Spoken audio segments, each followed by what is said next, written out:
கர்த்தாவே, என் வாய்க்கு காவல் வையும், என் உதடுகளின் வாசலை காத்துக்கொள்ளும். சங்கீதம் 141:3. இது தாவீதினுடைய காரியம். அதே காரியங்களை இப்பொழுது நான் கர்த்தருடைய பாதத்தில் நினைவு கூறுகிறேன். கர்த்தாவே, என் வாய்க்கு காவல் வையும், என் உதடுகளின் வாசலை காத்துக்கொள்ளும்.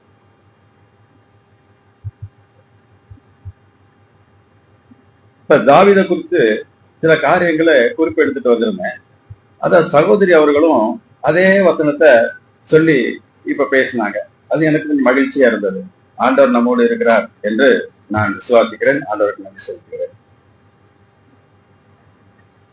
கடந்த சில நாட்களுக்கு முன்பாக நான் பாவம் என்பதை குறித்து சில காரியங்களை பகிர்ந்து கொண்டேன், கர்த்தருடைய வார்த்தை.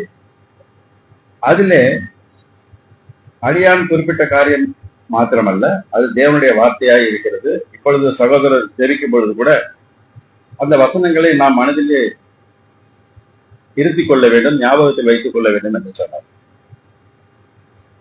யாராவது ஒருவர் கடந்த நாட்களில் சொன்ன அந்த பாவம் என்ன என்று சொல்ல முடியுமா? பாவம் பாவம் பொதுவா வேதத்தை அறியாத ஜனங்களே பாவம் என்று சொல்லும் பொழுது விபச்சாரம், வேசித்தனம், குடிப்பழக்கம், புகைப்பிடித்தல், பொய் சொல்லுதல், திருடுதல், கொலை செய்தல், ஏமாற்றுதல், இப்படிப்பட்ட காரியங்களிலிருந்து வேதத்தை அறியாதவர்களுக்கே இது பாவம் என்று தெரியும். ஆனால் வேதத்தில் பாவம் என்று சொல்லப்பட்ட காரியங்கள்ல அப்படிப்பட்ட காரியங்கள், சில காரியங்களை உங்களுக்கு பகிர்ந்து கொண்டேன். அது யாராவது ஞாபகம் இருக்கிறதா?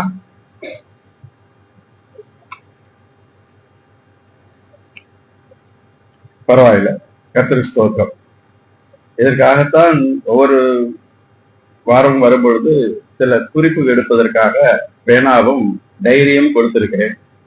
கர்த்தர் நல்லவர்.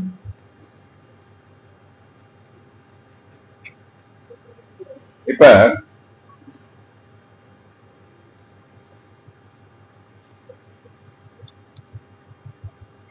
தேவன்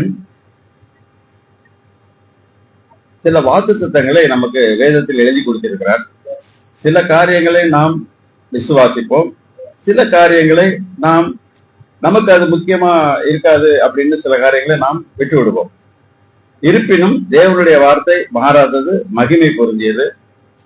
எல்லாவற்றுக்கும் மேலாக சங்கீதம் 138 பின்பகுதி என்று நினைக்கிறேன். அவர் தமது சகல பிரஸ்தாபத்தை பார்க்கிலும் தமது வார்த்தையை மகிமைப்படுத்தி இருக்கிறார். இந்த வசனம் எனக்கு ரொம்ப பிடிக்கும். கர்த்தர் தமது சகல பிரஸ்தாபத்தை பார்க்கிலும் தமது வார்த்தையை மகிமைப்படுத்தி இருக்கிறார் என்று சொல்லப்பட்டது. இந்த வசனம் எனக்கு ரொம்ப ரொம்ப பிடிக்கும். எனக்கு ஏதாவது ஒரு விண்ணப்பம் பண்ணும்போது ஆண்டவருடைய வார்த்தையை, வாக்குத்தத்தத்தை சொல்லி இதை சொல்லியிருக்கேன், ஆண்டவரே நீங்க சொல்லியிருக்கீங்க, ஆண்டவரே நீங்க இதை சொல்லியிருக்கீங்க அப்படின்னும் போது அவர் நிச்சயமா நமக்கு பதில் தந்து ஆகணும். அதுல மாற்று கருத்து இல்லை. எல்லாருக்கும் தெரிந்த பகுதி தான். மறுபடியும் இதை நான் உங்களை குற்றப்படுத்துறதுக்காக இதை நான் பேசலனால, ஏன்னா எனக்கும் காரியங்கள் சொல்லப்பட்டு என்னுடைய சிறு வயதிலிருந்து இந்த பாப்பாவோட இன்னும் சின்ன குழந்தையா நான் சர்ச்சுக்கு போய் காரியங்கள்லாம் கேட்டிருந்தாலும் 60 வயதுக்கு பிறகுதான் எனக்கு அந்த காரியங்கள் புரிபடுது. அது வரைக்கும் நான் உலகத்தான் மாதிரியே வேதமும் வாசிப்பேன், ஜெபமும் கொண்டு இருந்த, உலகத்தோட உலகமாவும் கலந்து கொண்டு இருந்தேன். அதனால உங்களை நான் எதுவும் நான் சொல்ல முடியாது. இருப்பினும் தேவனில் பலப்பட வேண்டும், தேவனிடத்தில் ஆசீர்வாதத்தை பெற வேண்டும் என்று நாம் ஒவ்வொருவரும் மனதார நாம் விரும்பினால் தேவனுக்கு முக்கியத்துவம் கொடுப்போம். அது தேவன் பார்க்கிறார். ஏற்கனவே உங்களுக்கு எல்லாம் தெரிந்த விஷயங்கள் தான். மனிதன் முகத்தை பார்க்கிறான், கர்த்தர் இருதயத்தை பார்க்கிறார். யோவான் 14:14. இன்னைக்கு யார் யாருக்கெல்லாம் என்னென்ன வேணும்னு நீங்க நினைக்கிறீங்களோ, ஆசைப்படுறீங்களோ அதெல்லாம் மனசுல வச்சுட்டு இந்த வசனத்தை நீங்க விசுவாசிங்க, எல்லாம் கண்டிப்பா நடக்கும். ஏன்னா பேசுகிறது நானு, ஆனா யாருடைய வார்த்தையை எடுத்து பேசுகிறேன்றதுதான் முக்கியம். அவர் தம்முடைய வார்த்தையை மகிமைப்படுத்துவார். யோவான் 14:14. நான் வாசிக்கிறேன். என் நாமத்தினாலே நீங்கள் எதை கேட்டாலும் அதை நான் செய்வேன், அதை நான் செய்வேன்றார். இந்த வார்த்தையின்படியால் இந்த வேளையில் எங்கள் வேண்டுதல்களையும் விண்ணப்பங்களையும் உம்முடைய பாதத்தில் வைக்கிறோம் ஆண்டவரே. நீங்க எதெல்லாம் மனதில் நினைச்சிருக்கிறீங்களோ அதையெல்லாம் உங்களுடைய சார்பா நான் வந்து ஆண்டவருடைய பாதத்துல ஒப்பு கொடுக்கிறேன்.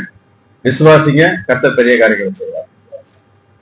அடுத்து சங்கீதம் 65:2.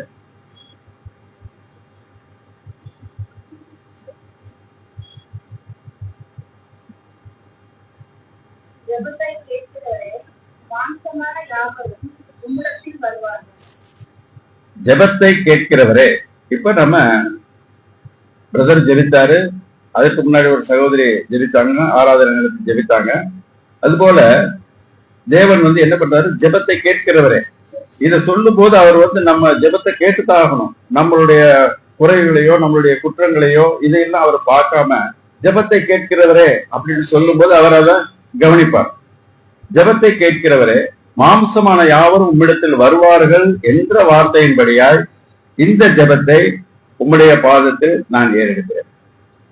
மறுபடியும் சொல்றேன், ஒவ்வொரு முறையும் இதை நான் அறிக்கையிடும் போதெல்லாம் நீங்க உங்க மனதுக்குள்ள என்ன நினைச்சிருக்கிறீங்களோ அது எதுவா இருந்தாலும் சரி, தேவனால் கூடாத காரியம் ஒன்றுமில்லை என்று தெரியும், தேவனால் எல்லாம் கூடும் என்று விசுவாசிக்கிறோம். அதை எப்ப நம்ம வந்து வசனத்தை மட்டும் வாசிச்சுட்டு நம்ம அப்படியே இல்லாம நம்ம வாழ்க்கையில அது நடக்கும் பொழுதுதான் ஆமா உண்மைதான், தேவன் அதிசயமானவர் தான், அவர் வார்த்தையை அவர் மகிமைப்படுறது எப்ப புரியும்? அந்த காரியம் நடைபெறும் பொழுதுதான் நமக்கு அது வந்து புரியும். அப்ப இதை இந்த நாள்ல நீங்க இதுவரைக்கும் நடந்த ஆராதனைகள் நீங்க கலந்து கொண்டது, ஆசீர்வாதங்களை பெற்றிருப்பீங்க, அதை பத்தி ஒண்ணும் இல்லை. இப்ப நம்ம வந்து தேவனுடைய வார்த்தையை சொல்லி சொல்லி நம்ம அவருக்கு கேட்கும் பொழுது கண்டிப்பா அவர் பதில் தந்தாகணும். ஒவ்வொருவரும் அவங்க மனதுல என்ன விருப்பம் இருக்கோ அதை நினைச்சுக்கங்க. தேவன் பார்த்து கொண்டிருக்கார், காரியங்களை வாய்க்கப்படுவார். சங்கீதம் 66:20 நானே வாசிக்கிறேன். சங்கீதம் 66:20. என் ஜெபத்தை தள்ளாமலும் தமது கிருபையை என்னை விட்டு விலக்காமலும் இருந்த தேவனுக்கு ஸ்தோத்திரம் உண்டாவதா. என் ஜெபத்தை தள்ளாமலும், இந்த வசனத்தை வாசிக்கும் பொழுது இப்ப நம்ம கேட்டுக்கிட்டு இருக்கிற தேவன் கேட்பது மட்டுமல்ல, நம்மளுடைய இருதயத்தின் ஆழத்தில நம்மளுடைய விண்ணப்பங்கள் என்னன்னு அதையும் பார்த்து கொண்டிருக்கிற தேவன் கண்டிப்பா பதில் தருவார். என் ஜெபத்தை தள்ளாமலும் தமது கிருபையை என்னை விட்டு விலகாமலும் இருந்த தேவனுக்கு ஸ்தோத்திரம் உண்டாவதாக என்ற உம்முடைய வார்த்தையின்படியாய் எங்கள் ஜெபத்திற்கு பதில் தருவீராக. ஏற்கனவே ஜெப குறிப்புகள் வந்து பிரதர் வாசிச்சாரு. வியாதிப்பட்டவங்க, பல ஊழியக்காரங்கள் கூட சிரமப்படுறவங்களுக்கு எல்லாம் வாசிச்சாரு. இப்ப அந்த ஜெப குறிப்பினுடைய தொடர்ச்சியா தான் இந்த காரியங்கள் போய்கிட்டு இருக்கு. ஏற்கனவே பிரதர் ஜெபித்த ஜெபத்தினுடைய அது தொடர்ச்சியா தான் இது போயிட்டு இருக்கு. அப்ப தேவன் வந்து பிரதர் ஜெபித்த ஜெபத்திற்கும் பதில் கண்டிப்பா தருவார். அடுத்தபடியா சங்கீதம் 74:21. சங்கீதம் 74:21.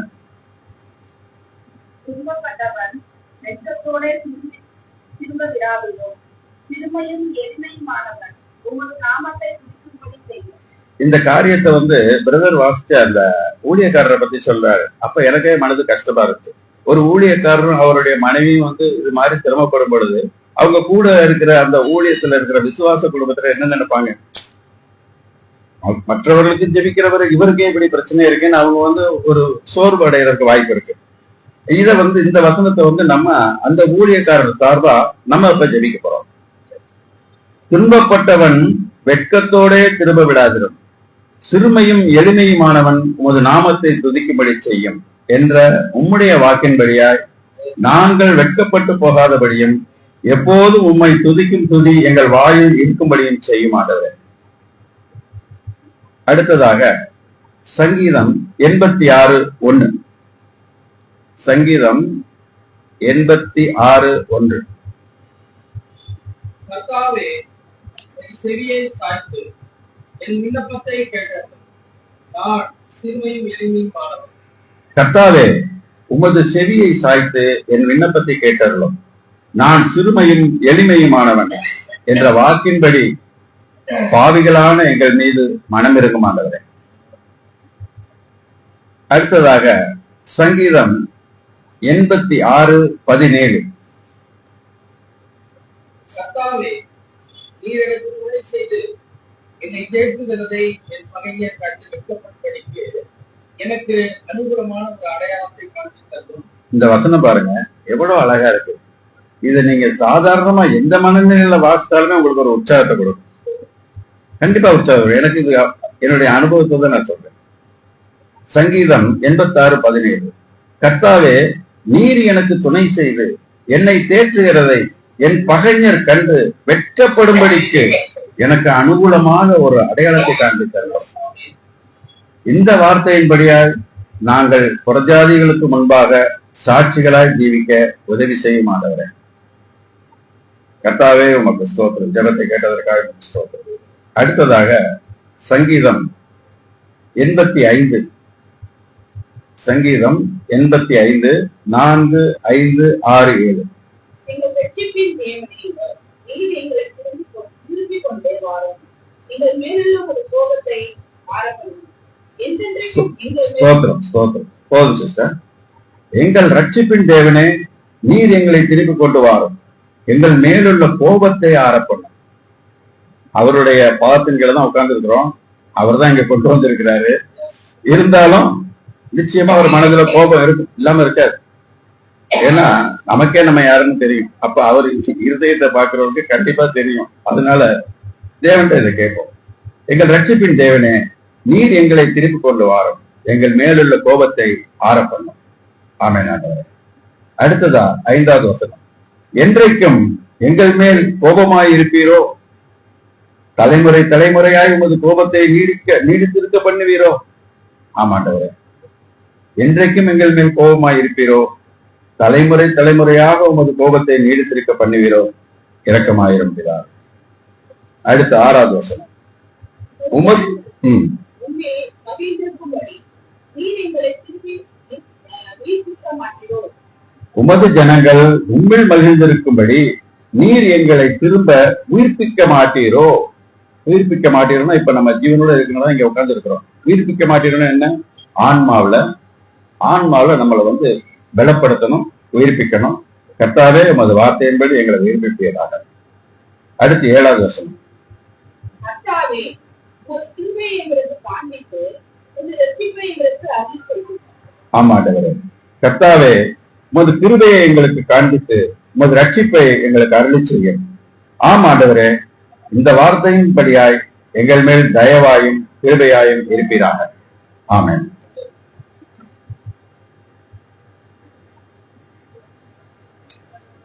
அடுத்ததாக இப்ப இருக்கிறதுல முதிர்ந்த வயதுன்னா நானும் சகோதரர் தான் நினைக்கிறேன். கர்த்தர் ஸ்தோத்திரம். சங்கீதம் 71:9. சங்கீதம் 71:9. முதிர்ந்த வயதில் என்னை தள்ளிவிடாமலும் என் பலன் ஒடுங்கும் போது என்னை கைவிடாமலும் இரும். இது அநேகமா வயது முதிர்ந்தவர்கள் எல்லாருமே இந்த வசனத்தை வந்து சொல்லி ஜெபிப்பாங்க. நான் கேள்விப்பட்டிருக்கிறேன், நான் பார்த்திருக்கிறேன். அந்த நிலையில போய் நம்ம ஜெபிப்பதற்கு முன்பு இப்ப சிறு வயதிலேயே இருக்கிற என்னை குறிப்பிடல, மற்றவர்களை சொல்றேன். இப்பொழுது என்னை தள்ளிவிடாமலும் என் பலன் ஒடுங்கும் போது என்னை கைவிடாமலும் இரும் என்று ஜெபித்தால் நமக்கு நல்லது. கர்த்தாவே, உமது கிருபையின்படி எங்களுக்கு இறங்குவீராக. அடுத்தபடியா எல்லாருக்கும் தெரிஞ்ச வசனம், மனப்பாடமா சொல்லுவோம். ஆனா இதை எப்படி நம்ம விசுவாசிக்கிறோம் அப்படின்றத வச்சுதான் தேவன் நமக்கு பதில் தருவார். வசனம் கேட்போம். இந்த பிரதர் எழுதி போட்டிருக்கிறாரு, மெய்யாகவே அவர் நம்முடைய பாடுகளை ஏற்றுக்கொண்டு நம்முடைய துக்கங்களை சுமந்தார். நாமும் அவர் தேவனால் அடிபட்டு வாதிக்கப்பட்டு சிறுமைப்பட்டவர் என்று எண்ணினோம். இதை வாசிக்கிறோம், தெரியும்.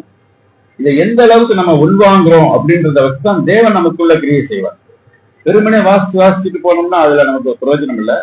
இப்ப நான் சில காரியங்களை பகிர்ந்து கொள்ளுகிறேன்னா முதல்ல பகிர்ந்து கொள்ளுகிற எனக்கும் அடுத்ததாக தான் நீங்க கேட்கிற உங்களுக்கு. அதனால வந்து நான் உங்களை குறை சொல்றேன், குற்றப்படுத்துறேன்னு நீங்க நினைக்க வேண்டாம். மத்தேயு 7:7. கேளுங்கள், அப்பொழுது உங்களுக்கு கொடுக்கப்படும். கேளுங்கள், அப்பொழுது உங்களுக்கு கொடுக்கப்படும். இது எல்லாருக்கும் தெரியும். கிறிஸ்தவங்களா இருக்கிற எந்த ஸ்தாபன சபையா இருந்தாலும் இந்த வசனம் தெரியும். ஆனா அடுத்த வசனம் ஒண்ணு இருக்கு. அதை அவங்க எந்த அளவுக்கு உள்வாங்குறாங்க அப்படின்றது எனக்கு தெரியாது, தேவன் அறிவார். கேளுங்கள், அப்பொழுது உங்களுக்கு கொடுக்கப்படும். கேட்கிறவன் எவனும் பெற்றுக்கொள்ளுகிறான். கேளுங்கள், அப்பொழுது உங்களுக்கு கொடுக்கப்படும். இது எல்லாருக்கும் தெரியும். ஆனா கேட்கிறவன் எவனும் பெற்றுக்கொள்ளுகிறான். அப்ப நம்ம வந்து ஆண்டவர்கிட்ட சொல்லணும், ஆண்டவரே கேளுங்கள், அப்பொழுது உங்களுக்கு கொடுக்கப்படும் சொல்லியிருக்கீங்க, நாங்க ஜெபிக்கிறோம். ஆனா கேட்கிறவன் எவனும் பெற்றுக்கொள்ளுகிறான் நீங்க சொல்லிருக்கீங்களே, இதுவரை எங்களுக்கு கிடைக்கவில்லை ஆண்டவரே, பெற்றுக்கொள்ள எங்களுக்கு தகுதி ஏதாவது குறைவு இருந்தால் அதை எங்களுக்கு மன்னியும் என்று கேட்கும் பொழுது கண்டிப்பா நிச்சயமா ஆண்டவர் பதில் தருவாங்க. அடுத்ததாக ஒரு காரியத்தை நாம் ஜெபிக்கும் பொழுது அந்த காரியம் நமக்கு கிடைத்தது அப்படின்னா சாட்சி சொல்லுவோம். சாட்சி நாம் சொல்லுவது மட்டுமல்லாம நம்ம சுற்றி இருக்கிற ஜனங்களும் அதை பார்ப்பாங்க. அது நன்மையான காரியம் தான். சங்கீதம் 115:1. சங்கீதம் 115:1. இந்த காரியங்கள் நம்ம ஜெபிக்கிறது கேட்பது எல்லாம் நமக்கு பதில் கிடைச்சிச்சு அப்படின்னா அதுல என்ன நடக்குது? நமக்கு நன்மை நடக்குது, சுத்தி உள்ளவங்க பாக்குறாங்க, ஆச்சரியப்படுறாங்க.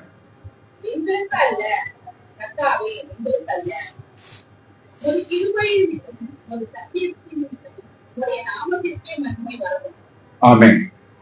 எங்களுக்கு அல்ல கர்த்தாவே, எங்களுக்கு அல்ல, உமது கிருபையின் நிமித்தமும் உமது சத்தியத்தின் நிமித்தமும் உமது நாமத்திற்கே மகிமை வரப்படும். தேவன் நம்மள இந்த பூமியில வச்சிருக்குது அவருடைய நாமம் மகிமைக்காக தான் நமக்கு ஜீவனை கொடுத்து வச்சிருக்கிறார்.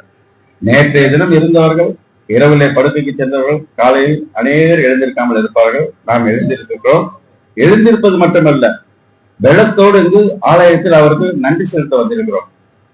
அநேகர் கைவெளி, கால்வெளி, முட்டி வெளி அப்படின்னு பல காரியங்கள்னால வீட்டில இருந்து வெளியில செல்ல கூட முடியாம இருப்பாங்க. ஆனா நாம் அங்கிருந்து நம்முடைய ஸ்தலத்திலிருந்து கிளம்பி இங்கு தேவனை தொழுது கொள்ள வந்திருக்கிறோம். இது இல்லாம இந்த வசனத்தை சொல்லும்போது தேவன் சந்தோஷப்படுவார். எங்களுக்கல்ல கர்த்தாவே, எங்களுக்கல்ல, உமது கிருபையின் நிமித்தமும் உமது சத்தியத்தின் நிமித்தமும் உம்முடைய நாமத்திற்கே மகிமை வரப்படும். அப்ப ஜெபத்தை கேட்டு இந்த காரியத்தை சொல்லும் போது தேவன் கண்டிப்பா நம்மளை ஆசீர்வதிப்பார். அவ்வளவுதான். ஏன்னா நார்மலா பிரசங்கம் அப்படின் போது பல காரியங்களை பிரசங்கிப்பாங்க. சிலர் அதை கேட்பாங்க.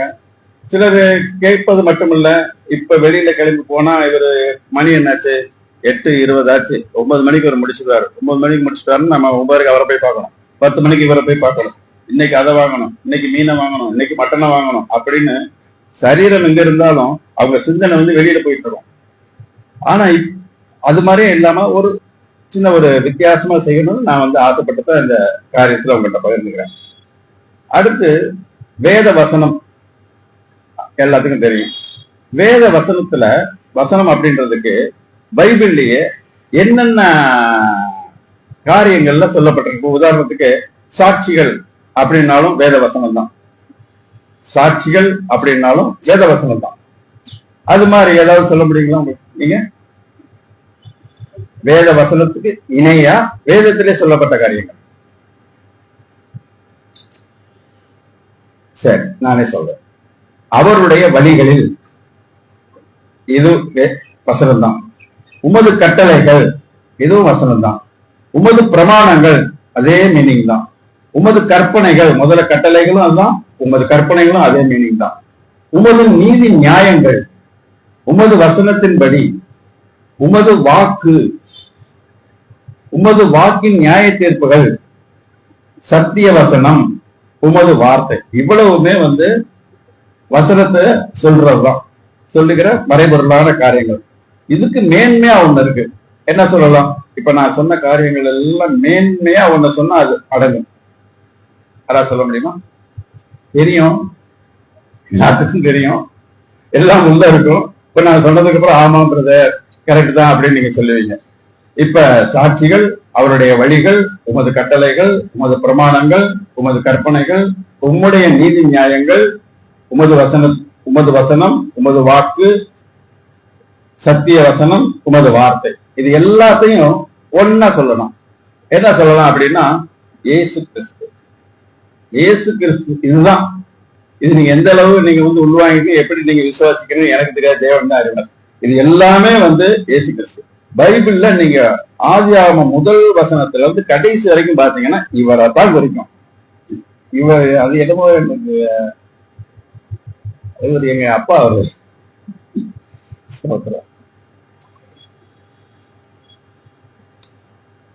அடுத்ததா நான் முதல்ல உங்கள்கிட்ட கேட்டபடி பாவங்கள் அது சொன்னேன். அதுல பைபிள்ல படிச்சு நம்ம பாவம்னு கடந்த 2-3 வாரத்துக்கு முன்னாடி உங்கள்கிட்ட பகிர்ந்துக்கிட்டேன். அதுல யாராவது ஒரு சொல்ல முடியுமா? இன்னும் நல்லா கவனிச்சுன்னா இப்ப ஆரம்பிக்கும் போதே அந்த வார்த்தையை சொல்லிதான் நான் ஆரம்பிச்சேன். அதுல மறைபொருளா இருக்காது. சங்கீதம் 141. எல்லாமே உங்களுக்கு சொன்ன உடனே ஞாபகம் வரும். ஆமா ஆமா ஆமான்னு. கர்த்தர் ஸ்தோத்திரம்.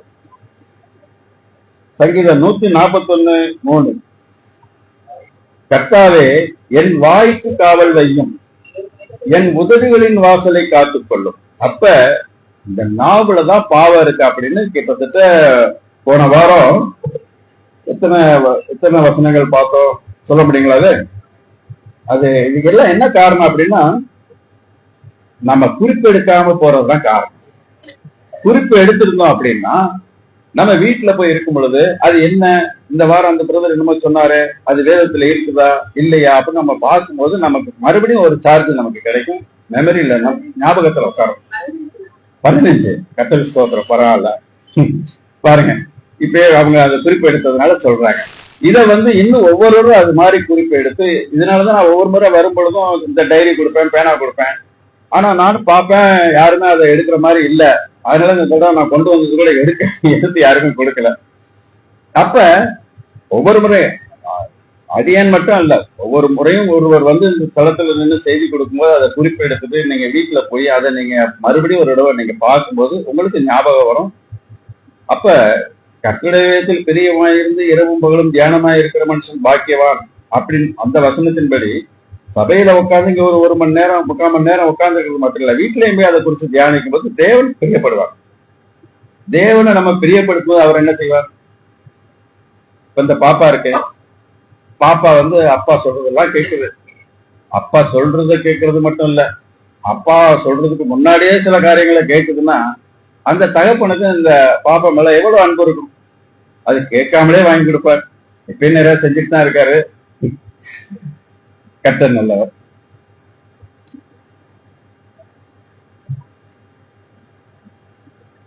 அடுத்ததா தாவீதை குறித்து பார்ப்போம்.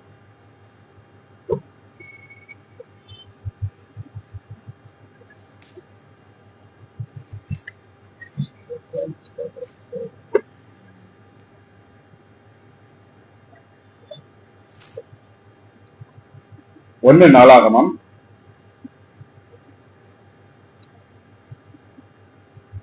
21:1 பக்கம் 531. சாத்தான் இஸ்ரவேலுக்கு விரோதமாய் எழும்பி இஸ்ரவேலை தொகையிடுகிறதற்கு தாவீதை ஏறிவிட்டது. பாருங்க, தாவீதை குறித்து இவ்வளவு காரியங்கள் நம்ம பார்த்திருக்கோம், பேசியிருக்கிறோம், உணர்ந்திருக்கிறோம். இப்ப அந்த தாவீதுக்கு என்ன நடக்குது? 1 நாளாகமம் 21 முதல் வசனம் வாசிக்கிறேன். சாத்தான் இஸ்ரவேலுக்கு விரோதமாய் எழும்பி இஸ்ரவேலை தொகையிடுகிறதற்கு தாவீதை ஏவிவிட்டது.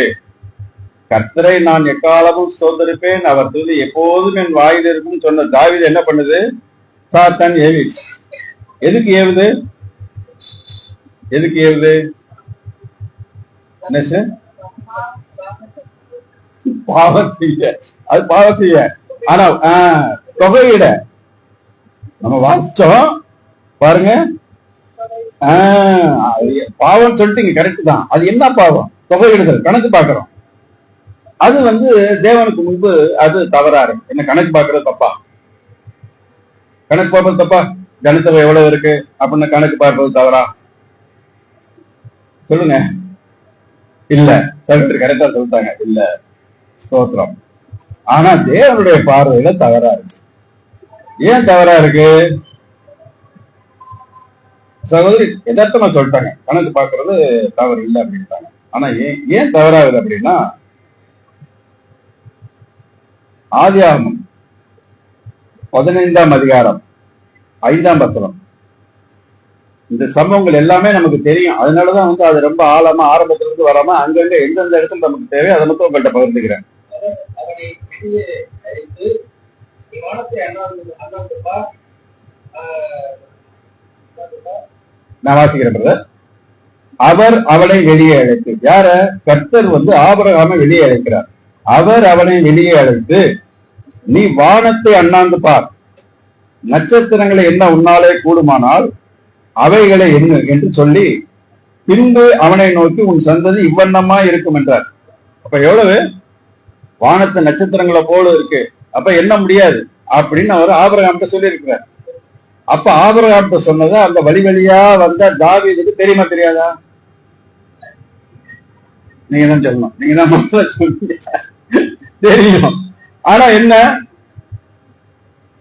மாட்டிக்கிட்டான். அதுக்கும் காரணம் என்ன? ஏன் அதை செஞ்சான் தாவீது? 2 சாமுவேல்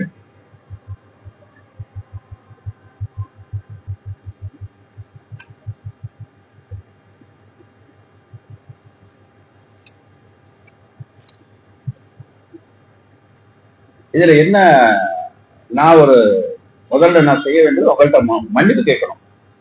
ஏன் மன்னிப்பு கேட்கணும்னா, கடந்த சில நாட்களுக்கு முன்பு செய்தி எடுக்கும்போது உங்கள்கிட்ட கேள்வி கேட்டேன். என்ன கேள்வி கேட்டேன்? பிளேயாம் இஸ்ரவேல் ஜனங்கள் விழுந்து போறதுக்கான காரியத்தை செய்தான், என்ன செய்தான் அப்படின்றது பழைய ஏற்பாட்டுல கிடையாது, ஆனா வெளிப்படுத்தல 2ஆம் அதிகாரத்துல எழுதப்பட்டிருக்கு அப்படின்னு உங்கள்கிட்ட சொன்னேன். நீங்க எல்லாரும் இந்த அர்ப்பன் சொன்னதை கேட்டுக்கிட்டு ஆமான்னு ஒத்துக்கிட்டீங்க. ஆனா அப்படி இல்லை, பழைய ஏற்பாட்டுல அதற்கான ஆதாரம் இருக்குது. இப்ப அதை அப்படியே ஞாபகத்துல வச்சுக்கோங்க. இப்ப நம்ம பார்த்த சப்ஜெக்ட் வரும். இப்ப ஏன் தாவீது அந்த எண்ணிக்கையை பார்த்தான்? சாத்தான் ஏவனான். சாத்தான் எப்படி ஏவனான்? அது ரைட்டு, நம்மள்கிட்ட நிறைய காரியங்களை சிந்தனைகள் அடிக்கிறா, அது மாதிரி ஏவனான். இப்ப இதை தாவீது செஞ்சதுக்கே காரணம் 2 சாமுவேல் 24ஆம் அதிகாரம் 1 வசனம்.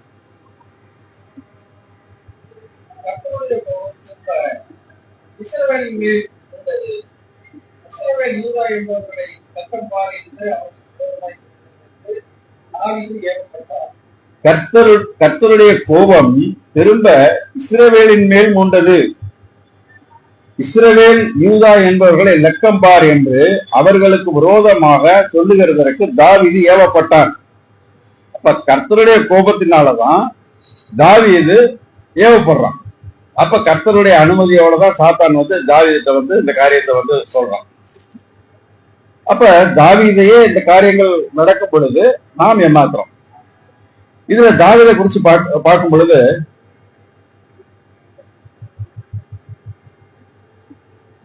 எந்த மனுஷனும் பொய்யன் அப்படின்றது வேதத்தில் இருக்கு.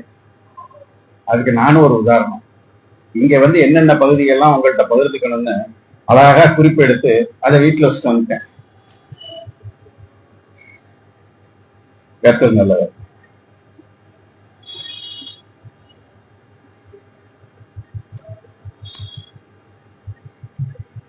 ஸ்தோத்திரம், ஸ்தோத்திரம் ஆண்டவரே, ஸ்தோத்திரம்.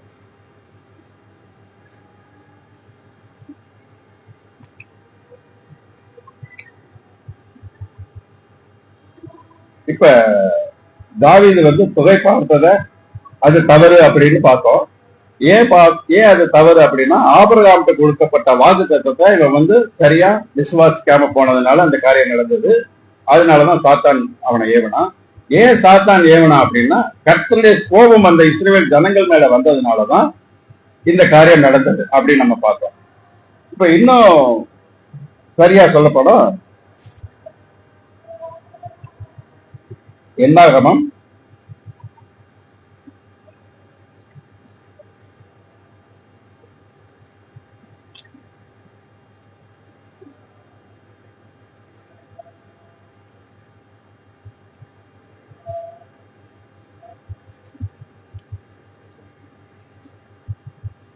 202 அதிகாரம் 23.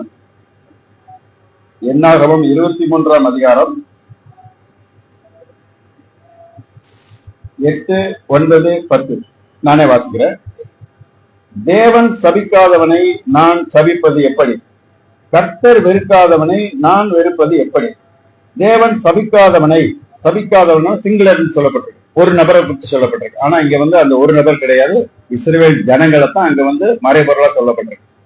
டோட்டல் இஸ்ரவேல் ஜனங்கள் 6,00,000 பேர் அங்கிருந்து எகிப்திலிருந்து கிளம்புனாங்கல்ல, கிளம்பி வந்துட்டு இருந்தாங்கன்னா அவங்களதான் அது குறிக்கிறது. ஆனா இங்க சொல்லப்படும் போது சபிக்காதவனை அப்படின்னு சிங்குலரா சொல்லப்பட்டிருக்கு. ஆனா அந்த ஜனங்கள் தான் டோட்டல் இஸ்ரவேல் ஜனங்கள். தேவன் சபிக்காதவனை நான் சபிப்பது எப்படி? கர்த்தர் வெறுக்காதவனை நான் வெறுப்பது எப்படி? கண்மலை உச்சியிலிருந்து நான் அவனை கண்டு குன்றுகளில் இருந்து அவனை பார்க்கிறேன். அந்த ஜனங்கள் ஜாதிகளோட கலவாமல் தனியே வாசமாய் இருப்பார்கள். ஜாதிகளோட கலவாமல், நம்ம இப்ப உலக பிரகாரமான ஜாதி, அவர் அந்த ஜாதி, இவர் இந்த ஜாதி, அந்த ஜாதின்னு சொல்லணும், அந்த ஜாதி இல்ல. இங்க சொல்லப்படுகிற ஜாதி என்னன்னா புறஜாதி. தேவனை பொறுத்தல உள்ள 3 ஜாதிகள் தான். ஒண்ணு இஸ்ரவேல் ஜாதி, இன்னொன்னு சமாரிய ஜாதி, 3வது நம்ம புறஜாதி. 3 ஜாதி தான் தேவனை பொறுத்தல. இங்க உலக பிரகாரமா தான் அந்த ஜாதி, இந்த ஜாதி, இந்த ஜாதி, அந்த ஜாதின்றாங்க. இது உலகம், அது நமக்கு தேவையில்லை. இப்ப இதுல முக்கியமான விஷயம் 10ஆம் வசனம். என்னாகமம் 23ஆம் அதிகாரம் 10ஆம் வசனம் நானே வாசிக்கிறேன். யாக்கோபின் தூளை எண்ணத்தக்கவன் யார்? யாக்கோபின் தூளை எண்ணத்தக்கவன் யார்? யாக்கோபின் தூள்னா யாரு? யாக்கோபின் தூள் இஸ்ரவேல் சந்ததி, ஆபிரகாமின் சந்ததி, ஈசாக்கின் சந்ததி, அதுதான் யாக்கோபின் தூள். யாக்கோபின் தூளை எண்ணத்தக்கவன் யார்? இஸ்ரவேலின் காற்பங்கை எண்ணுகிறவன் யார்? இஸ்ரவேல் ஜனங்கள்ல கால் பங்கையாவது உங்களால எண்ண முடியுமா? இப்படிப்பட்ட தீர்க்க தரிசனங்கள் எல்லாம் தாவீதுக்கு தெரிஞ்சும் தாவீது அங்க என்ன பண்றாரு? தொகை பார்க்கிறாரு. அந்த காரியமும் சாத்தானால் ஏவப்பட்டிருக்கு. சாத்தானால் ஏவப்பட்டாலும் அதை கர்த்தருடைய கோபம் தான் அந்த காரியத்தை செய்யும்படி ஏவப்பட்டிருக்கு. இதுல இன்றைக்கு நான் வாசித்த பகுதி என்னாகமம், அது இல்ல சிஸ்டர், கர்த்தர் நல்லவர்.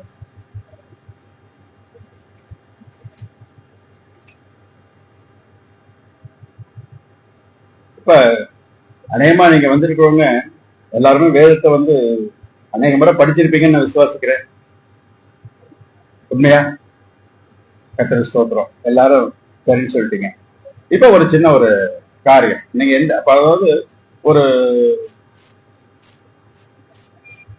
ஜூன்ல இருந்து மார்ச் வரை கிளாஸ் நடந்துட்டாலும் அந்த மார்ச் எண்டுல என்ன படிச்சோமோ அதுக்கு ஒரு எக்ஸாம் வைக்கிறாங்க. இப்ப நான் டீச்சர் கிடையாது, எக்ஸாமுக்கே கிடையாது, உங்கள்ட்ட சும்மா பகிர்ந்துக்கிறேன். இது கலந்துரையாடல் தான். அப்ப எகிப்துல இருந்து மோசே கொண்டு வராரு, ஜனங்களை, இஸ்ரவேல் ஜனங்களை கொண்டு வராரு. எங்க கொண்டு வராரு? கானான் தேசத்துக்கு கொண்டு போறாரு. கொண்டு போகும்போது அந்த கானான் தேசத்துக்கு அவங்களை கொண்டு போய் சேர்த்தவர் யார்? கானான் தேசத்துக்கு அந்த இஸ்ரவேல் ஜனங்களை கொண்டு போய் சேர்த்தது யார்?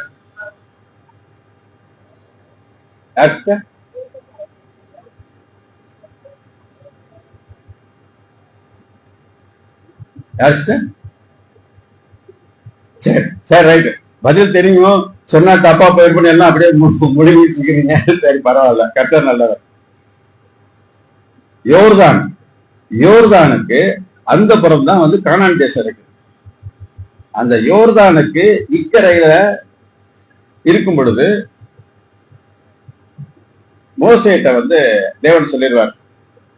என்ன சொல்லிடுவார்னா, கண்மலையை பார்த்து பேசு அப்படின்னு சொல்லும் போது இவர் என்ன பண்ணுவாரு? கண்மலையை அடிச்சிருவார். நான் ஏற்கனவே உங்கள்கிட்ட பகிர்ந்திருக்கிறேன். வேதத்திலேயே மோசே ஆண்டவர் ரொம்ப அழகா சொல்லுவாரு, மோசையை போல சாந்த குணம் உள்ளவன் ஒருவனும் இல்லை அப்படின்னு மோசே சர்டிபிகேட் கொடுத்துருக்காரு. அது தேவன் இத என்ன பண்ணுவான்? இஸ்ரவேல் ஜனங்களுடைய சொன்னீங்க இப்ப முறுமுறுத்தல், பரீட்சை பார்த்தல், விக்கிரக ஆராதனை, வேசித்தலம், இவைகளினால அவன் ரொம்ப டென்ஷன் ஆகி, உங்களுக்காக நான் தண்ணி கொண்டு வரணும் அப்படின்னு போய் அந்த கண்மலையை பேச சொன்னப்ப அடிச்சிருவான். ஆனா ஏன் அடிச்சா அப்படின்றது நமக்கு தவறுன்னு தெரியும். ஆனா அதுல என்ன இன்னொரு விஷயம்னா, முதல் தடவை தண்ணி கேட்கிறப்ப ஆண்டவர் என்ன சொல்லிருப்பாரு? முதல்ல அடின்னு சொல்லியிருப்பாரு. 2வது முறைதான் பேசுன்னு சொல்லுவார். இவன் அந்த முதல் அடிச்ச ஞாபகத்திலே கோபத்துல என்ன பண்ணுவான்? டென்ஷனா என்ன பண்ணிதான் அவன் அடிச்சிருவான். அடிச்சதுனால என்ன ஆகுது?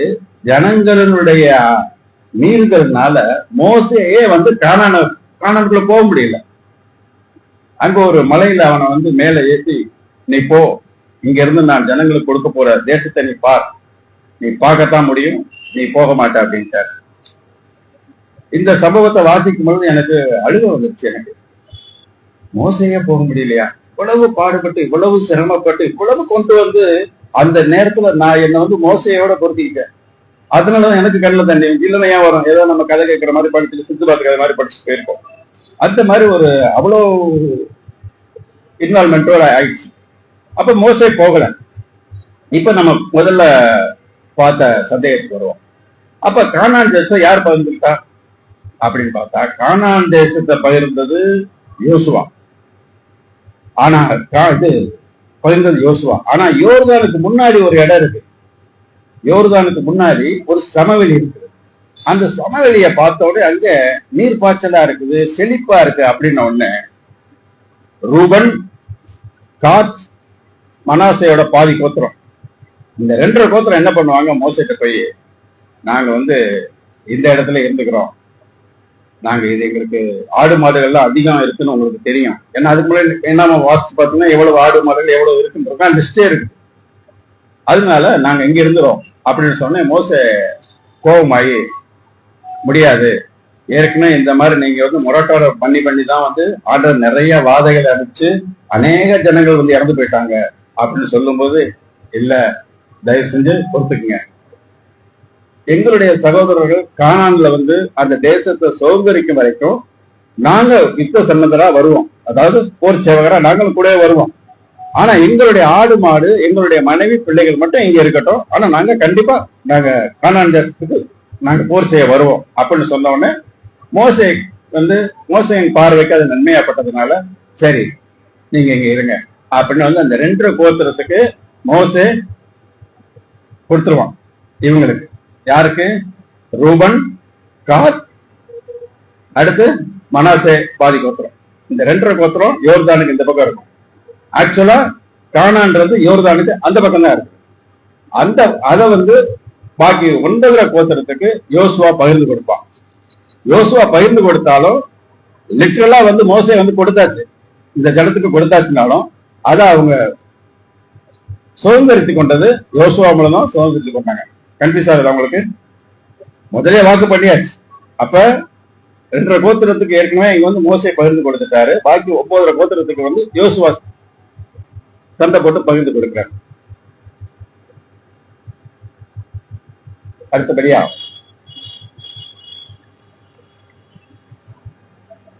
புதிய ஏற்பாட்டுல சில பகுதிகளை பார்ப்போம்.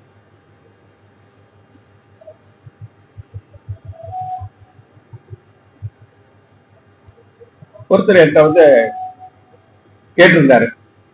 என்ன கேட்டிருந்தாருன்னா, அடிக்கடி அந்த சந்தேகத்தை கேட்பார், பார்க்கும்போதெல்லாம் கேட்பார், நான் உலகத்தை ஜெயிக்கிறது எப்படி? ஒருவன் தன்னைத்தான் வெறுத்து தன் சிலுவையை எடுத்துக்கொண்டு என்னை பின்பற்ற வேண்டுங்கிறார். அப்ப நான் என்ன எப்படி வெறுக்கிறது, என்ன நான் எப்படி வெறுக்கிறது? பார்க்கும்போதுதான் கேட்பார். நான் ஒன்னும் பெரிய ஞானவான் கிடையாது, அவர்கிட்ட பதில் சொல்லுவேன். இருந்தாலும் அப்போதைக்கு எனக்கு என்னென்ன தோணுதோ அதை சும்மா சொல்லிட்டு வருவேன். கடைசியா அவர்கிட்ட போய் சொன்னேன், அவரோட மனைவிக்கு வந்து சுகவீனமா இருக்காங்க. அவருக்கு வயது 80, அந்த அம்மாவுக்கு ஒரு 70 இருக்கும். சுகவீனமா இருக்காங்க, அதுக்கு ஆஸ்பத்திரிக்கு போயிட்டு வருவாங்க. நான் சில ஊழியக்காரர்களை கூட்டு போய் அவங்களுக்கு ஜெபம் பண்ணுவேன், ஜெபம் பண்ண சொல்லுவேன், நான் கூட போவேன். அப்ப அந்த மாதிரி போயிட்டு வந்துட்டு இருக்கும்போது வந்துட்டோம். வந்து அதுக்கு முறை போகும்போது பரவாயில்லைங்க, கொஞ்சம் நல்லா இருக்குங்க அப்படின்லாம் சொன்னாரு. ஒரு வாரத்துக்கு 10 நாளைக்கு முன்னாடி ஒரு சரியான ஒரு காத்து அடிச்சுட்டு நம்ம நகரத்துல, திருச்சியில சரியான காத்து. அப்போ ஒரு வீட்டு வெளியில வந்து ஒரு வசனம் வச்சிருந்திருக்காங்க, கர்த்தருக்குள் எப்பொழுதும் சந்தோஷமா இருங்க. அது அப்படியே பறந்து பிச்சுக்கிட்டு வந்து ரோட்ல விழுந்துருச்சு. நான் வீட்டுல இருந்து கிளம்பி வரும் பொழுது அந்த போர்டை பார்த்தேன். ஐயோ, கர்த்தருடைய வசனமாச்சே, கீழே குப்பையில கிடக்குது அப்படின்னு உடனே வண்டி நிறுத்திட்டு அந்த வசனத்தை போர்டை எடுத்துட்டு, இவர் வீடு பக்கம், இப்ப நான் சொன்ன பத்தில ஒருத்தர் போய் ஜெபம் பண்ணணும், அவர் வீடு பக்கம். அதனால அந்த வீட்டுல போய் பெல் அடிச்சு அவங்க திறக்கல. சரி, அறிமுகமானவங்க தானே, கதவை திறந்துட்டு உள்ள போய் இந்த கொடுக்கலான்னு போறேன்.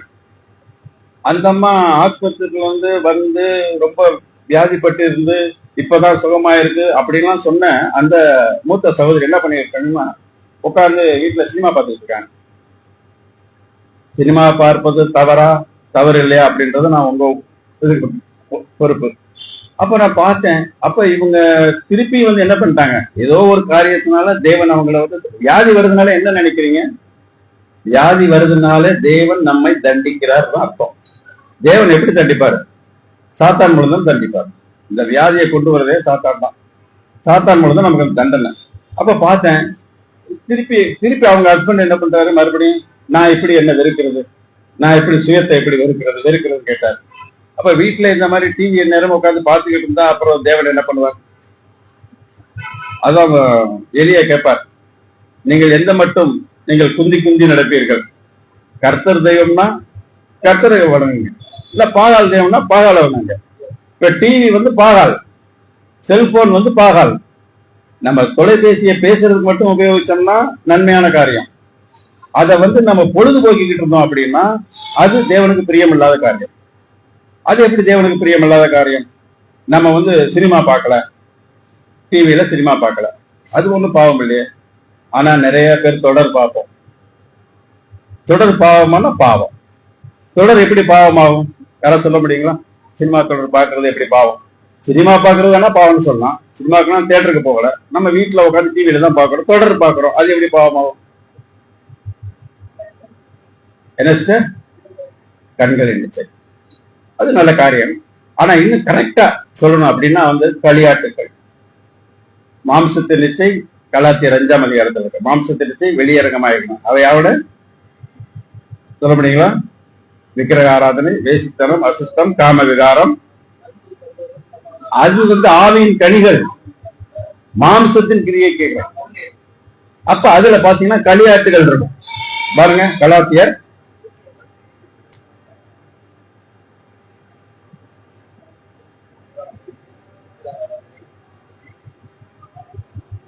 262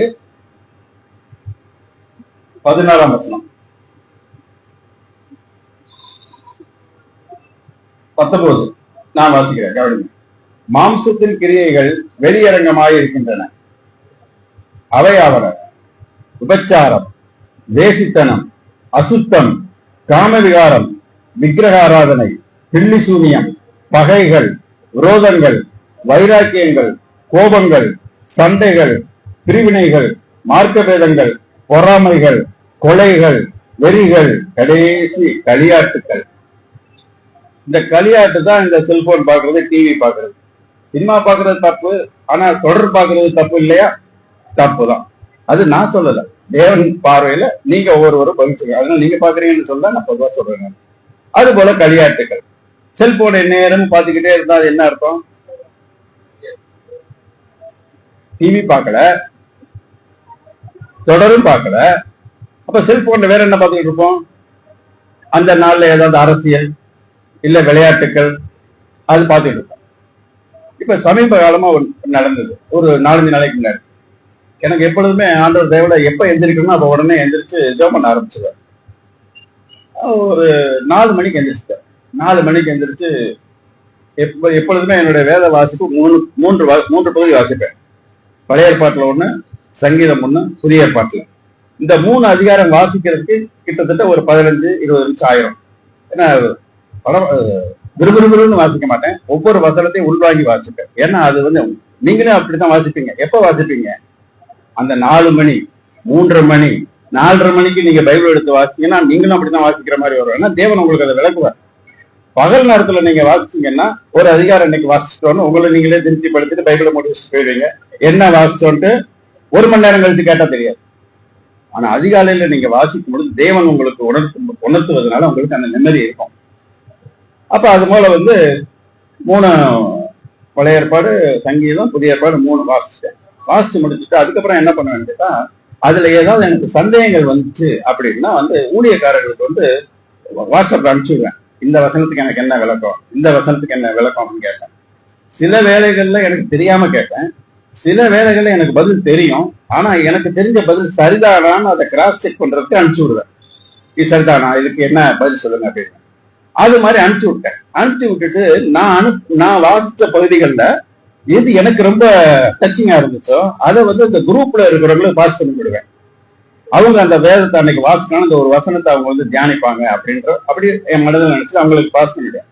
அந்த மாதிரி பாஸ் பண்ணி விடலான்னு வாட்ஸ்அப் ஓபன் பண்ணும்போதே பார்த்தா எனக்கு நிறைய இது வந்துருந்தது. மெசேஜ்னா உலக பிரகாரமான செய்திகள் அப்படி வந்துருந்துச்சு. இதை ஓபன் பண்ணிட்டு தான் அதை ஓபன் பண்ணி, எனக்கு செல்போன்ல எனக்கு அவ்வளவு பரிச்சயம் கிடையாது. அதுல நான் ஒரு எல்கேஜி தான். அப்ப சரி அந்த டெஸ்ட் பண்ணேன். நியூஸ் வருதுன்னா என்ன நியூஸ்னா இப்ப கரண்ட் நியூஸ். இப்ப உள்ள சபாநாயகர் என்ன செய்ய போறார், இபிஎஸ்க்கா ஓபிஎஸ்க்கான்னு சொல்லுவோம்னா அதுல ஒரு ஆர்வம் வந்து என்னன்னு பாடுறான். அப்ப எங்க உட்கார்ந்து இருக்கிறேன், ஜெபம் பண்ணணும், காலையிலே குறிச்சு உட்கார்ந்து பைபிள் வாசிச்சு ஜெபம் பண்ணிட்டேன். ஜெபம் பண்ணிட்டு இந்த வாட்ஸ்அப்ல இந்த செய்திகளை அனுப்புறேன் மத்தவங்க ஆத்துமாவை பிரதர் சொன்ன மாதிரி ஆத்துமாவை செய்திட்டு அனுப்புறேன். அனுப்பும் போது இது என்னன்னு பாரு அப்படின்னு ஒரு கமெண்ட். சரி பாத்துறோம் சபாநாயகர் என்ன செய்யறாருன்னு பார்ப்போம் அப்படின்னு சபாநாயகர் என்ன செய்யலாம் அப்படியே பார்த்தா அவர் எம்ஜிஆர் காலத்துல இளைஞரணி சேர்ந்திருக்கிறார். திமுகல இருந்து அவர் எம்ஜிஆர் பிரியும் போது அவரும் பிரிஞ்சிருக்கிறார். அடடா அப்பயே அவர் வந்துட்டாரா அப்படின்னு அப்படியே பார்த்துட்டே இருக்கும்போது முட்டாள் என்ன பண்ணிட்டு இருக்கிற, தேவனுக்கு கொடுக்க வேண்டிய நேரத்துல காலையில எதிர்த்து உட்காந்து சபாநாயகர் என்ன பண்றாருன்னா பார்த்துட்டு இருக்கிறேன் அப்படின்னு ஒரு கமாண்ட் வந்துச்சு. ஆண்டவரே என்ன மன்னிச்சிருங்க, ஆண்டவரே என்ன மன்னிச்சிருங்க அப்படின்னு திருப்பி அதை கட் பண்ணு. அப்ப இதுதான் இப்ப அந்த சகோதரி கேட்டாங்கல்ல, அந்த சகோதரி கேட்டதுல தன்னை தாங்க இருப்பேன். அப்ப நான் என்ன பண்றேன், எனக்கு விருப்பமா இருக்கு அந்த செய்தியை பார்க்கணும், கரண்ட் நியூஸ் என்னன்னு தெரிஞ்சுக்கணும். ஆனா எந்த நேரத்துல கால நேரத்தில் உட்காந்து அதை போய் பார்க்கறது தவறு. உணர்த்தப்பட்ட பிறகு நான் மற்றவங்க மாதிரி எனக்குள்ள ஆவியானவர் பேசினாரு, பரிசுத்தவான்கள் எனக்குள்ள இருந்து உணர்த்துறாருன்னு சொல்ல மாட்டேன். ஏன்னா அது தேவன் அறிவார். அப்ப நான் உணர்த்தப்பட்ட உடனே நான் சரி தவறு, என் உள் மனசுக்கு தெரியும் தவறு அப்படின்னோடனே அதை மூடிட்டேன். இதைத்தான் அந்த என்னைக்கு காலைல இந்த சம்பவம் நடந்துச்சோ 4:30 மணிக்கு, அன்னைக்கு சாயந்தரம் அந்த சகோதரை சந்திக்கிற மாதிரி இருந்துச்சு. சந்திக்கிற மாதிரி இருந்தேன். அப்ப மறுபடியும் அதே கேள்விதான், நான் எப்படி என்ன தன்னைத்தான் வெறுத்து நான் எப்படி ஆண்டவரை ஃபாலோ பண்றது அப்படின்னோடனே அவருக்கு அன்னைக்கு காலையில 4:30 மணிக்கு நடந்த சம்பவத்தை அவர்கிட்ட சொன்னேன். சொல்லிட்டு நான் வாட்ஸ்அப்லயே அவர் பேரையும் குறிப்பிட்டிருந்தேன், பிரதர் வெல்சன் அப்படின்னு போட்டு டைம் போட்டு விட்டுருந்தேன்.